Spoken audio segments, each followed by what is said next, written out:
yeah, so that first segment was really good, Pete. I think we touched a wide range of different things about the sport in the UK, how it's perceived, funding, and just how you run those sessions at the Run. So we started to touch a little bit about you, your memories of the sport growing up in St. Lucia.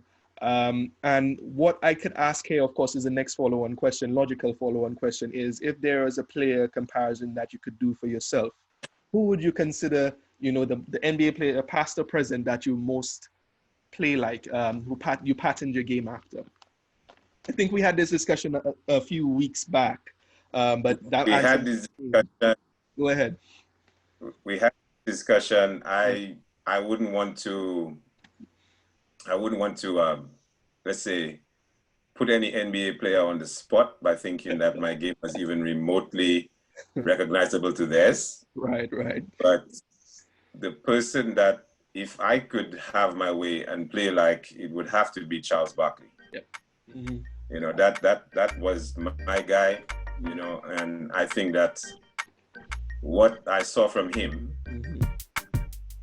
I'm putting the skill set aside, but it was just the passion, the raw passion to win, the competitiveness. Mm-hmm. I think that, again, it just blew me away when I saw it, and it still does. Even if you look at that old games, the way this guy committed to the cause, for me, that would be it, for certain. Yeah, and I could vouch for that, because your play is very much a combination of power and speed and control, shooting and everything. And Barkley was that at his time in the prime in the 90s, where it's like what we see now. Everyone talks about, it's the first time we've seen the player being able to do this sort of thing. And Barkley was that back then, that blend of power and being able to rebound, even as an undersized big. What was his height? I think he was like 6'5" or 6'6" or something, but he was just big. 6'5" listed. He ran down the court really quickly. He could fill the lanes, post up, shoot, and everything. And I know you say you don't want to put yourself put Barkley on a your play is very similar, and anyone who wants to come and see that for themselves, get down to the Run sessions, and just think of Barkley when you watch Pete play, and it's a really good comparison, I'd say, to that. Would that then be your greatest player of all time, or is there another person that you would say is your most favorite, or the greatest player of all time for you? I think hands down, that's my guy. Right. You have the debates with lots of other people, mm-hmm. but just hearing his story, maybe his life story, how he really triumphed over a lot of odds. He did. Mm-hmm. And I think even translating to his maybe position now as a host, trying to give unvarnished sort of answers to questions, however debatable or however maybe insightful that these things might be, mm-hmm. in terms of, it's maybe really controversial things, he would try to put it down. He would tell you, but you can see the passion is there. Mm-hmm. Mm-hmm. And I think for me, like I say, that is something that really, really comes through. Mm-hmm. Trying to be inclusive, whatever teams he was on. I mean, it wasn't very good for him at the end there for the Sixers. Yeah. I think he was frustrated because of the disparity in the abilities of the players he had with him, but he mostly tried to stand and put himself out there. Mm-hmm. Mm-hmm. He tried to do as much as he could to win, mm-hmm. to be with his teams and to win. Yeah. So for me, as far as that goes, like I say, it really does strike a chord. So I'd go with him, although there's a much bigger picture. I understand about the greatest debate. So there's a much bigger picture, but that's my guy. He's your favorite. He's your guy. And, he played in the eras for the youngsters watching this, if there are any, I have a bunch of jerseys at the back here of old guys, Peyton, Pippen, Jordan. Barkley was part of that era. And of course, we always have this talk about Jordan kind of denying quite a few players the opportunities for rings. Charles Barkley was once the MVP of the league, and, he was on his way to winning a ring, but Jordan kind of stopped him. But people who don't have rings doesn't mean that they're not great. Barkley was one of those transcendent players who was championship caliber, but just didn't have the opportunity to hoist a trophy. But it's a great choice, and like you say, you patterned your game after him, and that makes total sense. But in terms of that GOAT conversation which you alluded to, everyone talks about Michael, everyone talks about LeBron. How do you want to weigh in on that? Who you think is actually the greatest player of all time in that regard? I know you mentioned Barkley being your favorite, but do you Yeah. consider him up there in that regard, or is it a LeBron versus Jordan or Magic or Kareem, etc.? I think that's a very, very loaded question. It's almost like a poison chalice. I don't think this is going to go away anytime soon. So people are going to have to stay tuned. Mm-hmm. Over the course of the past 30 years, I would say that the most forward in terms of that conversation would have to be Michael and LeBron. Mm-hmm. Everybody else is just really pulling at the door and trying to get in. But these two, I think they've really separated themselves as far as that conversation goes in most people's minds. What about Kobe? And yeah, Kobe, like I said, I think you could see with the loss of Kobe, the outpouring and the influence that he's had on so many of the younger generational players. I think that cannot be doubted at all in terms of that conversation. Mm-hmm. But for many persons, sport writers, run-of-the-mill players, your barroom, barbershop people, it comes down to, I think, these two. Fair enough. And as far as there's so many angles you can approach it from, if you want to go with titles, there's absolutely no debate. Michael Jordan, I think, as a brand, probably the most recognizable insignia ever, that Air Jordan. Mm-hmm. He was just relentless. This guy was number 23 is recognized worldwide, probably in the galaxy. Aliens are wearing that jersey because Michael Jordan was a killer like none other. Mm-hmm. If it's crunch time, LeBron has had peaks and troughs, and what he has compiled is mind-blowing. It's phenomenal. But when it comes down to crunch time, I think if you ask people, even LeBron fans will say, you got to give number 23 that ball. The original 20. So, yeah. There was a lot of debate when LeBron went down. He took his skills to South Beach. That he changed his number. But I think that was some behind the scene wrangling because Pat Riley had honored Michael by retiring number 23. So how good is that? And Kobe, LeBron wanted to wear that number. Kobe wanted to wear that number originally. So this gives you an idea as to where that's going. True. And yeah, so for me, as far as that is concerned, LeBron might surpass Michael in statistical categories in terms of where he places overall, MVPs, etc. But I think if you want to look at clutch and crunch time, Air Jordan, better for you. Air Jordan is like none other for me as far as that goes. Gotcha. The wider, go on. Sorry, I said the wider. Yeah, go ahead. As far as the wider debate is concerned, I think the best way I've heard this argument handled is that it is a very subjective view. Because people have been exposed to different eras and different players, they might think that for one reason or another, you would prefer another player. It might be because they are more vocal politically. I mean, Michael was a very apolitical person. LeBron is not. He has stood up. He has counted. They've both been charitable to the community. LeBron, even with a higher profile, trying to establish schools. So if you look and you see, it depends on how you as a person would want your heroes. Right. What would really move you? Is it because they're more community-based or they have a higher profile in that arena? They would be the greatest. So I think, and based on certain things, even if I had a top five, as I've always said, I would probably even put Magic Johnson ahead of these two in terms of his development and how he won. Because I mean, as a rookie, what he did in his first season alone, I mean, these guys have won on different levels. Magic won everywhere, but as a rookie coming into a team, even if it was loaded, and you taking the helm in the absence of the captain, I mean, Magic Johnson, the things he did, I think Tyler Hero just broke his record. I was just about to bring that up. Yep.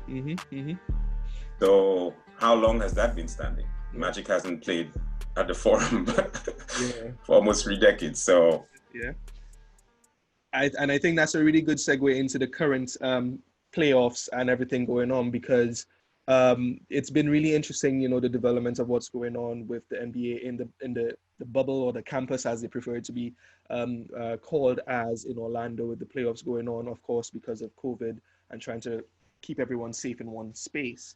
You know, like as you mentioned, Tyler Hero last night had a remarkable game. I think he had like 37 points in game four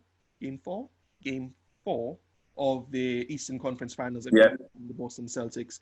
And you know, it's a rookie showing no fear and coming out and performing big like Magic did in that time. And of course, if you have to go back to LeBron and Jordan in their rookie seasons, they didn't have that much success to be able to you know, be able to contribute at such a large scale. So if you want, like you say, it's all subjective, and how you kind of frame the conversation based on that is where your answer might go to.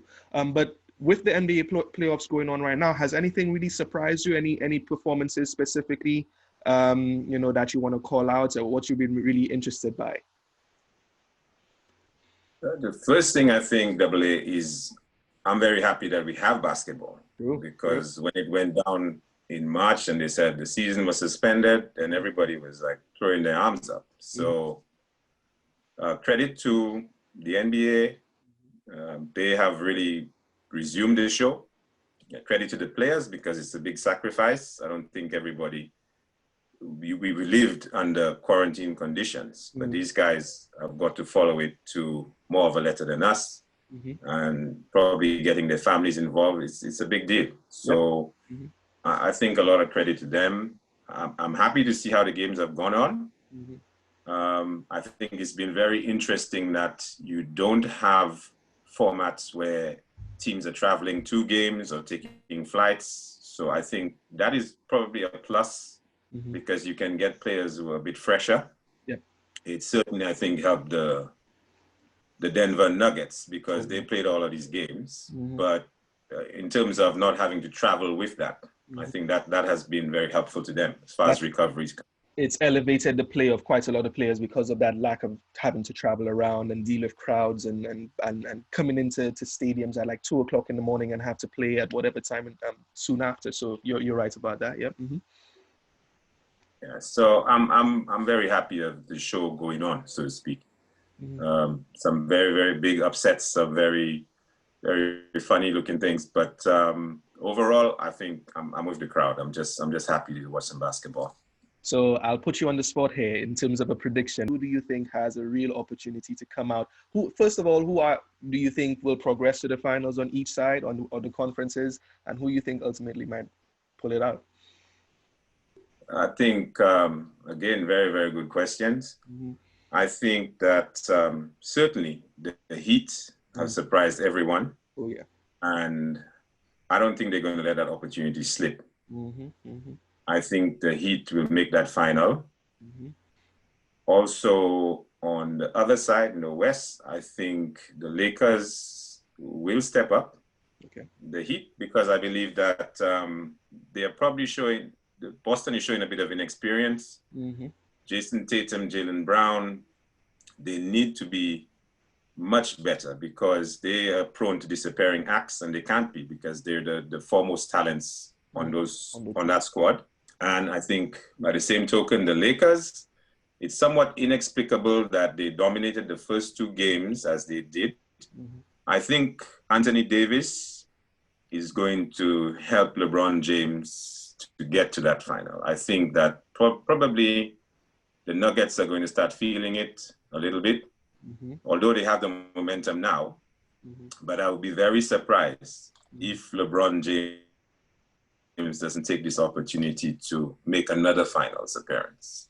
Agreed. And in the event the referees let the teams play, I think the Heat can say that they've got a 50% chance, because it's all about momentum, and these things turn even on just an injury to a key player. True. If AD or LeBron are not contesting the finals, then I dare say, Pat Riley will be having some Hollywood star after his name or something. Yeah, that's what I think. Yeah, the Heat have played, I knew they would be a feisty team. I thought they'd be like a really feisty out in the second round. I thought they'd play the Bucks, and Bucks might probably beat. No, in fact, no, I didn't. I predicted that Miami would have beaten the Bucks, but I just knew they would just be a really feisty team. I didn't think they would do this well to get to the Eastern Conference Finals, be up 3-1 with a chance to get to the finals. I didn't see that coming. But Jimmy Butler, I think I saw somewhere that, everywhere he's been really good, and the teams have been elevated. Chicago, the last time he was on the team, that was the last time they made the playoffs. The last time when he was with the Timberwolves, that was the last time they made the playoffs. When he was with the Sixers, they were one bounce away from the finals because of that. 4 bounces away from the finals because of that Kawhi Leonard ridiculous shot that took them to the finals. And also, now he's with the Heat, and they're just about on the cusp of the finals. So Jimmy Butler has been the MVP of that team for me. And of course, Bam Adebayo, who became an all-star this year, he looked like he had a little bit of an injury scare last night. But I think, just ice and rest, and he'll be fine. I think you're right in terms of Boston having that little bit of inexperience. The guys need to learn how to play a full 48 minutes. Jason Tatum, I think, disappeared in the first half of game 4 last night, and then kind of came out blazing in the second half. But you need to be able to put in a full game, to be able to beat a squad like the Miami Heat. Who do you think wins in the final between the Lakers and Miami? I say, Double A, if you give the referees get out of the way, Yep, and let these guys play, yep, if Bam Adebayo can make his free throws, Jimmy Butler let himself just do his thing, I think that this team is not intimidated. Not at all. Because they know LeBron James. There used to be sidekicks. He has some sidekicks there in terms of Jay Crowder. They know what to do. Spoelstra coached him. He knows what he's capable of. Everybody knows what LeBron James is capable of. That's no secret. I think he was described in one of the games as the best decoy in the world. So on that last play, yep. Just let them do what they need to do. Anthony Davis is a cornerstone, but without these two guys playing at optimum, I think the rest of the teams cancel each other out. But you have the factors of Robinson and Hero. They're shooting. If that comes to the party, let's not sleep on Goran Dragic. He made his name many seasons ago coming out against Kobe, when he played for Phoenix. So it's coming a bit full circle for him. This guy is playing like he's never been anywhere else. And people tend to forget he was an all-star. This is a really talented guy, and he came off the bench for most of the season, but then Spoelstra realized, no, I need him as my starter. Let's not. Kendrick Nunn was a really nice story at the start of the season, but this is a veteran, former all-star who's seen and been battle-tested, and he's come out and played really well for the Miami Heat. So that's a good name to bring up.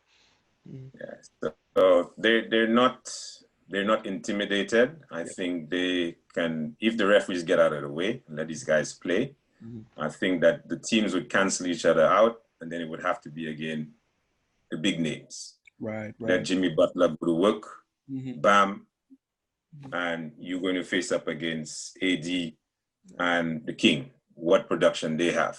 But the clash of the Titans, the smoke clears, I think, like I say, Miami, people wouldn't maybe give them, but why wouldn't you? It's one of the strongest showings we've seen from the East. I think the disparity between the East and the West still stands, because most of the playoff races and even the playoff games in the West have been dogfights going down to the last. whereas the East, you've had a lot of blowouts. Mm. So went for LeBron James being on the East Coast during Cleveland and his stint with the Heat, it would be much less relevant. People were always looking at the West and seeing, well, who's coming from that final, just as an afterthought to be crowned the champions, because they weren't expecting anything out of the East. I think that still stands a great deal. So I think I'm still going to push you to choose one, though. I want to put you on record for. So who's actually going to come out? You think it's probably going to be LeBron and AD with the Lakers if final whistle in the finals, potentially?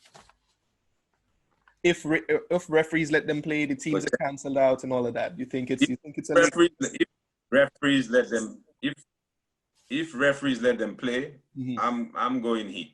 You going Heat? If referees let them play, right? Yeah. If referees let them play, I'm going Heat. Excellent. Okay. As commercial as it is, the king is going to get his calls and everything else. But I would say if they're allowed to play, AD is going to show up. He wants it. He knows the chance he has in front of him. But if you let these guys play basketball, I think the Heat has a chance of going over the top, because overall, I think they have enough to do the job.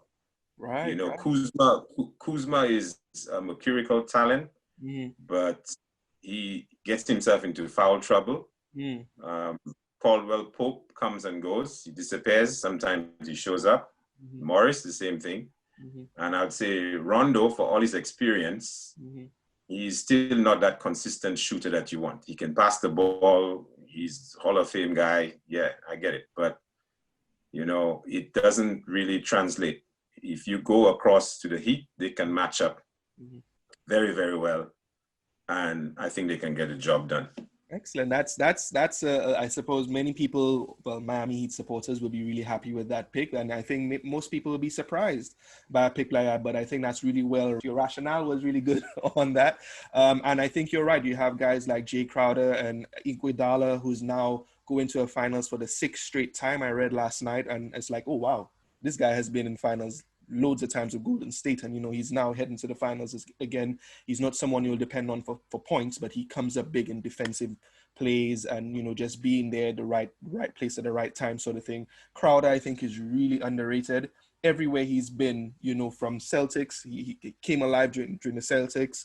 When he got playing time with Memphis at the start of the season with Ja Morant and all of that, you know, he played big. He played really well for them, and I think he kind of left an imprint on that team in terms of playing tough, and that's why the Memphis Grizzlies were as good as they were going down to the end of the season. And now with the Miami Heat, you know, he's just fit right in with a guy like Jimmy Butler, playing hard, playing tough, you know, these hard-nosed guys. And it's a really good all-round team. So I fair enough. I'm not gonna knock that pick at all. I think that's a really good one. So I think that's it for this section here in terms of the current NBA finals and everything. We'll end that segment here, but I kind of want to go back just slightly to the run for the last 2 questions that I had down for you. And of course, we had Boris Johnson coming out recently with new guidelines in terms of COVID and, you know, restrictions coming back on, you know, to try to protect people as winter, I suppose, is coming along as well, and rises in cases. Sessions going forward with the run at Tottenham Community Centre, Sports Centre Stadium. Will there be sessions going forward, or is it limited numbers? What's the situation with that? Yes, again, good question, AA. We were informed yesterday that indoor basketball and football has been suspended based on the new guidelines. So they are seeking further guidance as to the 3-on-3 situation. Right. Whether we can have that. So by next week, we will have an answer for everybody. But as of this week, we are all suspended. We were informed by the club secretary. He sent an email out. And unfortunately, that's the situation, because we thought we'd just turn the corner past month. You know, we're very, very happy to be back, even with limited numbers and the protocols in place. But due to the new guidelines announced 2 days ago, we are unfortunately under that cloud again. Okay, that's really unfortunate. But like you said, it's all about public health and maintaining, people's lives and family members. Even if you don't contract it, you could probably pass it on to someone. So limiting those numbers and banning indoor sports, whilst unfortunate, and like you said, I thought we were turning a corner, but it seems to be the right thing to do right now because of that.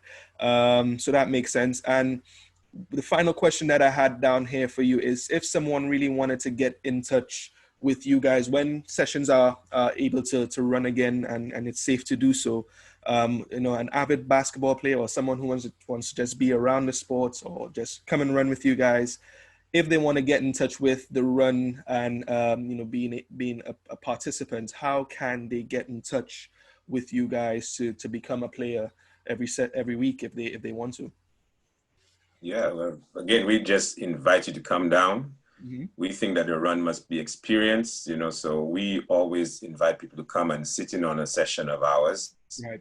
And that would be all protocol permitting when we start off again. Mm-hmm. But you come in, you can meet with us, you can experience and see for yourself firsthand how we run things. We like to give you a chance to appreciate what we do Mm-hmm. and see if you would be interested to join us, if you think that it's a format which we don't think is beyond anybody. Mm-hmm. We want to be as inclusive as we can, and we just let you know and observe how we do things so you can fit right in with us. We'd be happy to take your contact details and send you an invite if you're available the following week to come and join us. We have, because we have so many members, Mm-hmm. we always have capacity that if people are on holiday or they work Mm-hmm. shifts are different or work patterns, you would get a chance to come in. Mm-hmm. And you can come in and we would be happy to have you. We want to be as inclusive as we can. It's a sport that's made a big difference in our lives, certainly, and we want to share that. We want to keep it really going. And is it only Saturday sessions? I think you guys were running some weekday sessions or Wednesday or something. Does that still happen or not? We have our session exclusively on a Saturday. Right. Okay. But our sister organization, SPA, which is still going, they run on a Wednesday night. Okay. Same Tottenham Community Sports Center. They run on a Wednesday between the hours of 9 and 11 p.m. Right. Right. Okay. And on a Sunday, we have AXA. He's also a family member, but he has a session that he runs on a Sunday between the hours of 4 and 6. So these are presently suspended. But when they're in session, you have options of the Wednesday, the Saturday, or the Sunday. Excellent. So it's quite vibrant down there at Tottenham Community Sports Center. So everyone right there, that was a perfect promo for the run, I think. So the three days, depending on your availability and when you can kind of get down to play some basketball. The main sessions usually are well represented, like we said, on a Saturday mostly. But if you want to, a weekday run after work or something, you could head down on a Wednesday evening or on a Sunday. So Peter, I'd like to say thank you very much for joining me on this interview. I really appreciate you taking the time out, to talk to us about the run, your impact, how basketball has impacted your life and how you kind of look to continue that within the community here in North London and beyond. And trying to bring people together, make people realize that basketball is a very inclusive sport. And, once you're willing to be part of it, men, women, age brackets, it doesn't matter. Once you can play and you want to play and you show that passion and you have the discipline, let's really call that out. It's all about discipline and coming in and respecting everyone else on the court. And just playing a good game, having fun, you're going to be very much welcome in the Run family. So anyone who wants to join in, like Pete said, head down to Tottenham's Community Sports Center on a Saturday, Wednesday, or Sunday. Speak to the guys involved. They'll probably take your contact details. And if you want to be a regular, you'll be invited to sessions every week where you could let them know if you want to be involved. So Pete, thank you very much for being on Baseline to Baseline, talking to me. Really appreciate that. And guys who want to, view this episode, just jump in on YouTube, search for Baseline to Baseline with Alister Alberts, or check me out on Instagram at Baseline to Baseline UK, Twitter B2B_UK, and see Pete talking about the run and the other interviews that I've had so far. So Pete, thank you. We'll be signing out here. It's been great. My pleasure. Excellent. My absolute pleasure. Keep up the good work, Double A. I'm a fan of Baseline to Baseline, so I'll be checking the episodes. Don't worry, I'm still right with you.